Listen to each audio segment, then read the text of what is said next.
La idea es que este espacio le quiere dar relevancia también a la producción nacional. Por eso arrancamos hablando de televisión colombiana.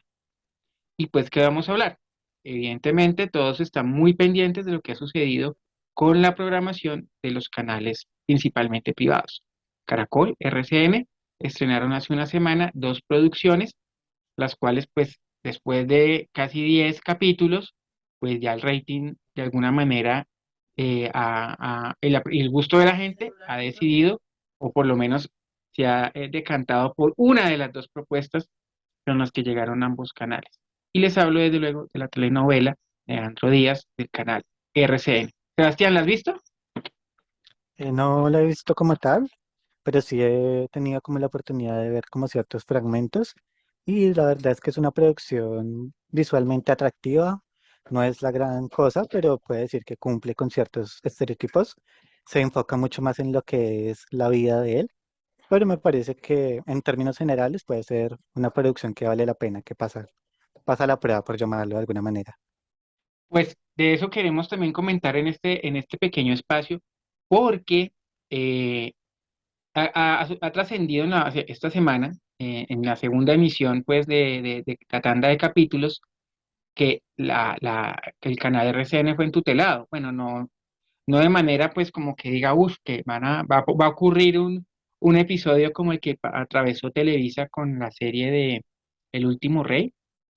Sin embargo, familiares de Leandro Díaz interpusieron esta tutela con el objetivo de parar la emisión de la telenovela y por ende, o de la bioserie, y por ende quitar, no, eso ya no se puede, los capítulos que ya se emitieron. Esto ha generado una controversia, primero porque también entender de dónde surge la La discusión, historia, sí. la historia, pero para que le quede claro a las personas que de pronto en algún momento lleguen a vernos, eh, pues esta historia está basada en un libro que escribe un narrador colombiano, un novelista que se llama Alonso Sánchez Baute.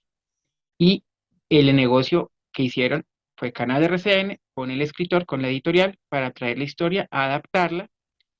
Y pues de alguna manera este libro de Alonso Sánchez Baute se concibe más como un homenaje, más que una biografía estricta del personaje.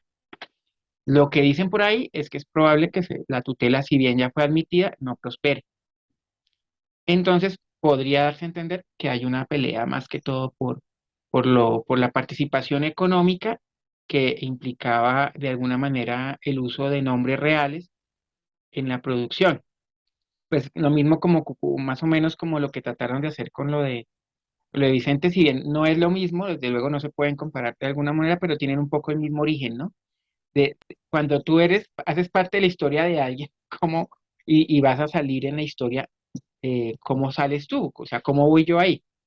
Y eso es parte un poco de la novedad que trae la producción y en lo cual pues en este momento el canal ya tiene su equipo de jurídico analizando pues cubriendo todas las perspectivas en caso de, pero dicen que pues esa es una demanda que no va a lugar. El asunto es, ¿les ha gustado en Colombia? Sí. Yo no soy muy fanático del vallenato, lo admito, no ha sido mi género, pero esta vez eh, no había encontrado, o bueno, había ya muy alejado de la ficción colombiana y esta es de las pocas que me he enganchado desde su emisión número uno. ¿Qué piensas, Sebastián? ¿Y si crees que Así. hasta funciona, que funciona?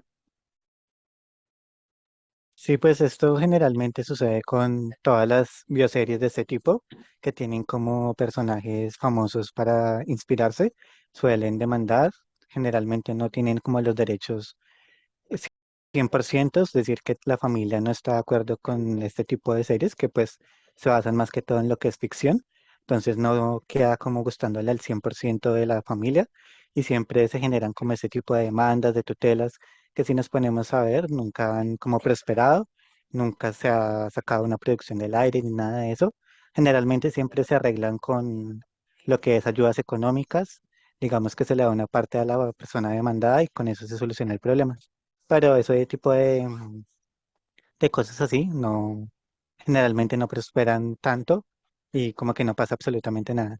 Lo mismo con lo que decías de la telenovela mexicana, que también hubo un lío, que incluso había como una si no estoy mal, una orden de la Fiscalía de México, algo así, que le ordenaba que retiraran la serie a punto de estrenarse y no pasó nada, la serie se estrenó, tuvo 2 temporadas, creo que ni siquiera indemnizaron a la familia, entonces ellos se cubren mucho en salud con abogados, están muy bien preparados para que si esto suceda, pues no les afecte, porque pues sacar una producción del aire es bastante costoso, sobre todo en la costa deben haber como algo que se quede con los derechos de las canciones y de todo lo que hizo Leandro Díaz. Me imagino que debe Claro. existir una marca.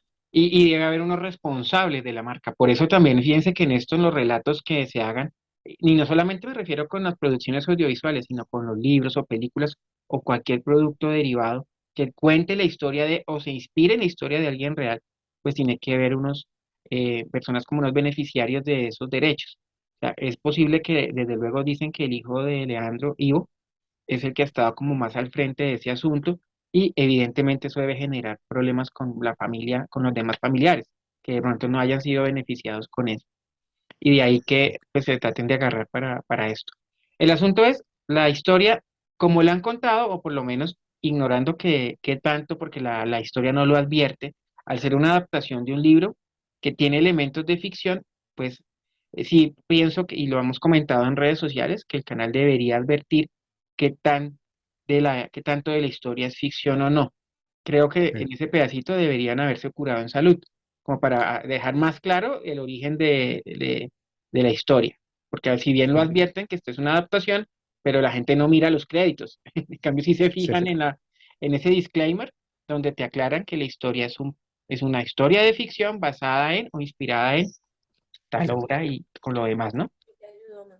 creo que es importante también aclarar el motivo de la persona que demanda, ¿no? Porque la persona que demandó se basa básicamente en el personaje que nacía el padre de Leandro Díaz, quien en la serie lo muestran como que es bastante machista, bastante que no le gustaba a su hijo y no le aceptaba porque fuera ciego. También que le pegaba, que le golpeaba y que tenía como un amante en la relación. Según ella, eso nunca pasó. Entonces ese es como el principal problema de la parte demandada, de la parte demandante, que no, que según ella eso no pasó, que el padre de Leandro Díaz nunca fue así. Entonces por eso es que se vio a demandar, porque según ella eso no sucedió en la vida real. Y eso es un tema que, lo que pasa es que ahí se cruzan bastantes temas que son más jurídicos, ¿no? Desde el buen nombre, la intimidad, pero también está el hecho del origen de la historia, que evidentemente Leandro Díaz existe y hay, digamos, testimonios que él dio de su vida, habrán artículos periodísticos, o sea, cualquier fuente que hubieran utilizado iba a dejar por fuera otras perspectivas. El asunto es, dependiendo del personaje y de la fuente de la cual recrear la historia que vas a contar, tomando en cuenta que es una dramatizado que se va a emitir en varios capítulos, pues tienes que, y de hecho creo que los libretistas lo han admitido, o sea, ¿cómo llena 80 capítulos que va a durar esta historia con la poca información a la que podían acceder? Tienen que echar mano de elementos de ficción. Yo lo que le diría al canal RCN es que, ojo, tenga clarísimo para sus espectadores que la historia no es 100% real. Sabemos porque aquí no leemos. Y si creemos, y si la gente cree que lo que ve en televisión es cierto, por defecto, pues evidentemente va a pensar, el papá era así, él le pasó eso, y todos los elementos que se narren, pues se toman como verdaderos, porque no hay un elemento más allá de criterio, y solamente la familia sabe lo que realmente pasó, o por lo menos o serán los más próximos a una verdad, entre comillas, de lo que le ocurrió realmente a este pues, representante del folclore vallenato. Entonces, Sí. mucha telita para cortar ahí. Sí, ya para ir cerrando más que todo este tema, es importante pues contarle a la gente que nos ve o que nos va a ver cómo le está yendo a esta producción, Leandro Díaz, que el pasado jueves registró 8,2 de rating, ubicándose como la ficción más vista del país, muy por encima de su competencia, que es Entre Sombras, que solo marcó 5,8. Es una diferencia de casi 2 puntos, 2 puntos y 3, que si lo tenemos en cuenta, si nos ponemos a analizar, esta diferencia no se había visto hace muchos años. No es muy común que esto suceda, que una producción de RCN sea tan amplia, con amplia ventaja frente a su rival. Ujú. Entonces, definitivamente la producción está gustando. Es una producción que, aunque sea de un canal que no les gusta ver a la gente, está funcionando y de verdad está dando mucho de qué hablar. Es cierto, entonces ahí hay bastante como entender el éxito que ha tenido porque se despegó sea, comenzó abajo y ahora pues ya dobla la competencia prácticamente. Bueno, doblar todavía falta, pero ya lo supera, que eso era como el objetivo. Y hay todavía una discusión sobre si con estos ratings, porque eso será otro tema para analizar en otra emisión, qué le está pasando a nuestra televisión, que pues sobre todo la ficción, que era lo que más vendíamos, le cuesta trabajo repuntar o ser productos de los más vistos porque pues Sí. hay como una pereza creativa y como un confort y como una reverencia a los realities, pero más allá entendiendo que sean modas, pero pues es importante que de nuevo nuestro producto nacional, como lo han sido las series, vuelvan al lugar número uno pues de la preferencia del público.